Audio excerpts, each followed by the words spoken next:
कि दोस्तों ये सब मोटली मोटली बंदूक वाला है और विधायकों फुल सहायता कर रहे हैं और वीडियो में बने रहो आगे वही देखा रहो तुम खाली में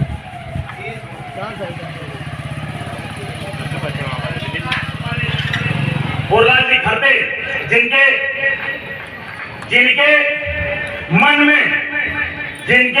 में जज्बा है संस्कृति प्रकृति और संविधान की रक्षा का साथियों ऐसा जज्बा लेकर आपके बीच आए हैं। ऐसे अमर भाई बोरलाल खरते जी आप सभी का बहुत बहुत धन्यवाद, हार्दिक अभिनंदन। जय हिंद जय भारत। जोहार साथियों इन मारा नवला ब्लॉक में रखी तुम्हारा स्वागत है दोस्तों। तो दोस्तों आज बोरलाल खरते और बाला बच्चन राजपुर में रखी भेवा एरिया ती कांग्रेस बारा में कुछ प्रचार कर रहे ती वीडियो में बना रहो लास्ट तक इंद्री प्रचार अपन समझो और पुलिस इंद्री कोतरी सहायता कर रही थी वीडियो में बना रहो आगे तक फुल वीडियो देखो और ये तो मुखा से देखा कांग्रेस हुआ करती साथियों सबसे अधिक पैसा लेकर कांग्रेस की नगर परिषद लेकर आई है साथियों। साहब को बहुत लंबी दूर जाना है, श्यामगढ़ जाना है। मैं चाहता हूं कि आप हमारे बोरलाल जी खरते जिनके मन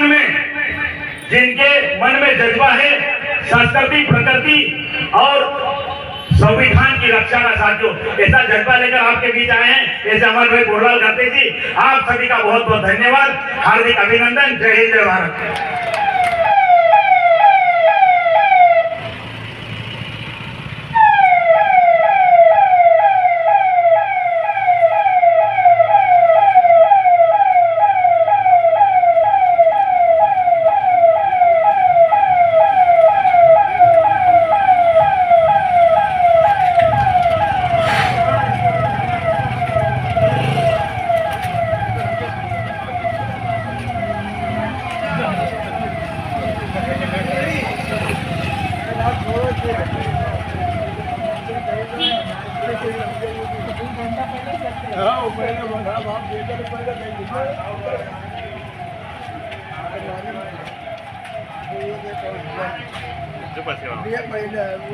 पहले सब बोलना था